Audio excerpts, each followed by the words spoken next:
How he would love to have his g-pawn back on g2.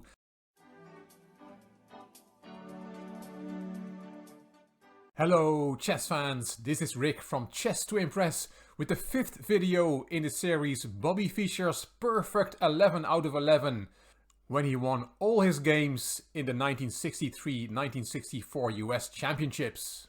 Fischer played in 8 US Championships and he won them all, the first time at the age of 14, the last time in 1966-1967. But what jumps out is the one in red there, the 63-64 tournament, when Fischer indeed won all his games and he finished 3.5 points ahead of the closest competition. This is the tournament table of that event and you see there Fischer at the top, only once behind his name, 11 points out of 11 games. In the last video we saw Fischer beat Arthur Bisguier, and in round 5 he had the black pieces against another great from US chess, Samuel Reshevsky, who finished the tournament in joint 4th place with a +2 score. I will put up the playlist of the earlier videos up here and also at the end of this video. It is the 21st of December 1963 and Reshevsky opened with the c-pawn, c2, c4. Samuel Hermann Reshevsky was born on November 26, 1911 and passed away on April 4, 1992 at the age of 80. He was a Polish chess prodigy and later a leading American grandmaster. He was never a full-time chess professional, he was an accountant by profession. He was a strong contender for the World Championship from the mid-30s to the mid-60s and he tied for 3rd place in the 1948 World Chess Championship tournament, which was won by Botvinnik, and tied for 2nd in the 1953 Candidates tournament, won by Smyslov.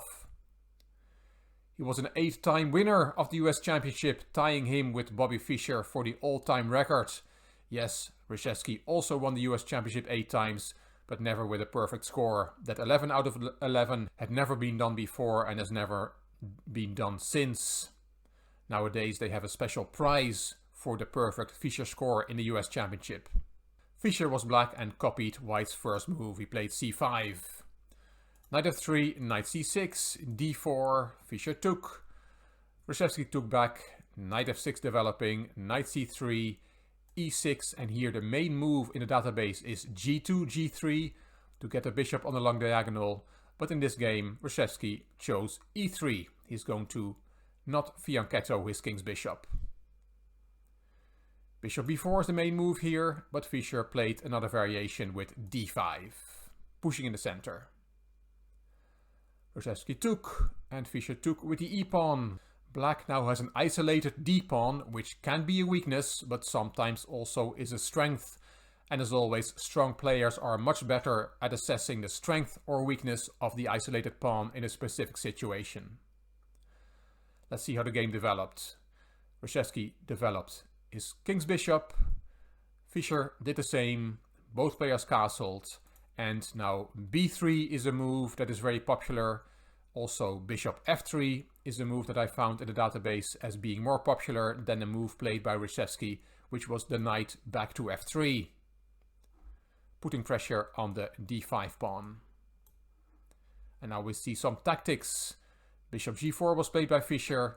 And can you take the pawn on d5? After all, you're attacking it with 2 pieces and it's only defended by the knight. If you want to look for yourself, why did Reshevsky not take on d5? Then put the video on pause. Because it would be a big blunder. Knight takes d5 is a move that deserves 2 question marks because Fischer then would have taken.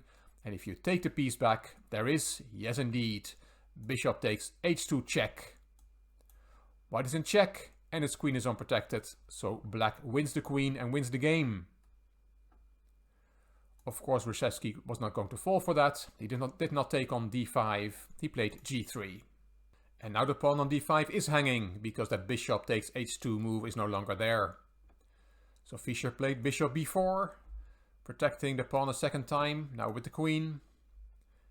Bishop d2 and knight e4. Dynamic play from Fischer. 3 of his pieces have crossed the halfway section of the board into the opponent's territory. Reshevsky has all his men on the first 3 ranks. a3 kicking the bishop, and now Fischer decides to compromise white's pawn structure by taking twice on c3. Bishop takes, knight takes, and pawn takes, and now white's pawns on the queen side are shattered. Rook c8 developing, rook b1, and b6 to save that pawn that was attacked by the rook. And rook b5, attacking the d-pawn from the sides. Both players are attacking each other's weak pawns, always a good idea. Queen e7, with an attack on the a3 pawn. Reshevsky plays a4, saving that pawn. Bishop back to e6, defending the d5 pawn, and queen a1. Fischer plays the queen to f6, king g2, and knight a5. Fischer is rerouting the knight this way all the way to e4. Knight d4, there goes the knight. Rook b4, knight d6, a5, and the knight comes to e4. Attacking the c3 pawn with 2 pieces, but in the meantime white is threatening to win a pawn on b6. Reshevsky took, a takes, and again we have a little tactic here. Why is rook takes b6 a blunder?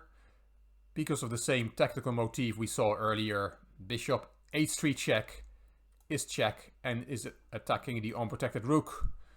Black wins an exchange. So after a takes b6, Reshevsky did not take that pawn. He played queen b2, knight takes c3, and again rook takes b6 is a blunder. Not because of bishop h3, because now the rook is protected on b6, but there is knight a4.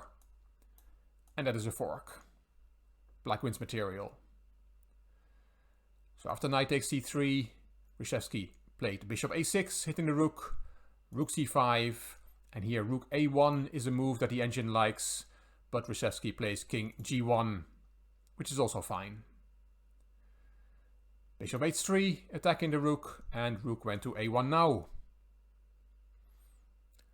Rook b8 is possible, but Fischer decides not to hang on to his extra pawn on b6, defending it passively. He plays it up, gives up on that pawn, and plays for piece activity. Reshevsky took it, knight takes, rook takes, queen takes, and queen e5. Bobby hopes to get play against white's king over the light squares. White has to be careful and play accurately, because his king is quite unsafe there. The back rank is weak because the bishop is controlling that square, which normally gives the king some air. Rook e1 from Reshevsky, and now queen e4 with an immediate mate threat is met by f2, f3. That's okay for white. Fischer did not play queen e4, he played h5. Knight c6, of course white also has his trumps, he's going after the d5 pawn. If you play queen e4 now, then there is only one defense, but it's good enough. A very nice tactic again. Queen takes d5, protects against a checkmate, and wins a pawn, because if you take on d5, there is a knight fork. Family fork.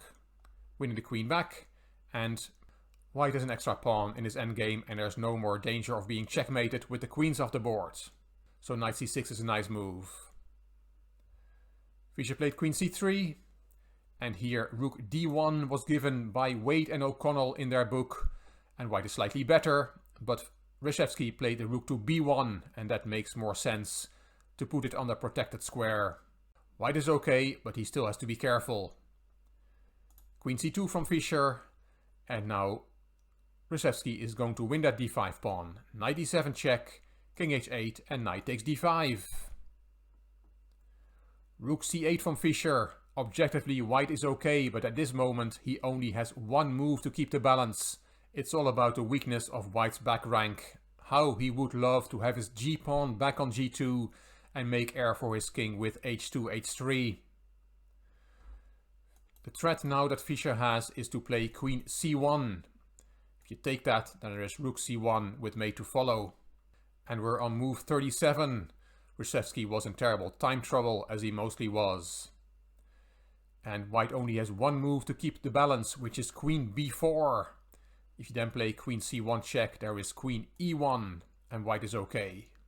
But Reshevsky did not find that only move. He played knight c3. He succumbed under Fischer's pressure. This is the losing mistake. Fischer took on c3 with the rook, and then there was queen takes h5. That looks like a fork, winning the piece back, but as we'll see, Reshevsky will not have time to win that piece back. King g8. If you take on h3, then you find out that your rook on b1 is unprotected. So rook b8 check was played in this position by Reshevsky. Rook c8 to shield the check. Rook takes c8 check was the 40th move. Reshevsky had made the time control, but found that after bishop takes c8, he has just lost a piece. He has 2 pawns, compensation for the piece, but his king is still desperately weak, and black is completely winning here. The time control was reached. I don't know if the game got adjourned here or if the players played on. Anyway, king f1 was played by Reshevsky on move 41. Bishop a6 check, and the king marches to the center of the board.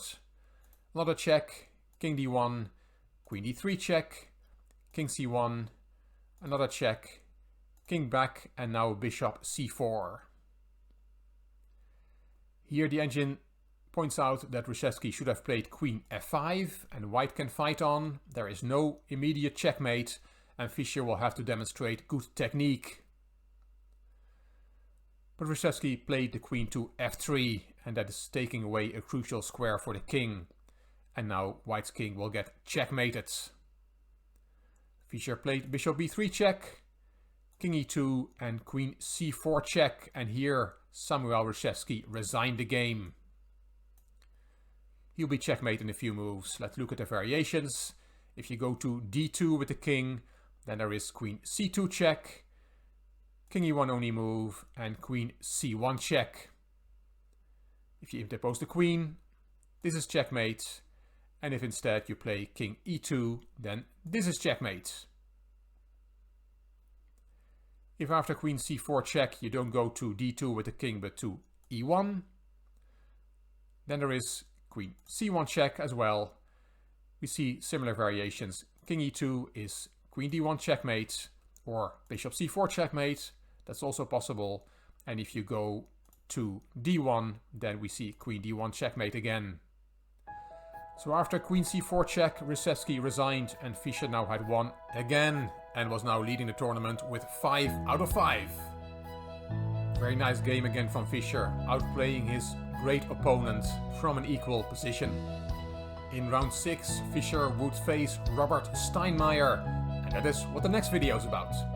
I hope you liked this video. If you did, please give it a thumbs up, please subscribe to the Chess to Impress channel, and please leave a comment. I will read them all and I will reply to them all. If you like the video, if you like the series, it would be great if you could share it on social media by clicking the share button on YouTube. You can find me on Instagram, on Twitter and on Facebook. This is Rick for Chess to Impress. Thank you for watching.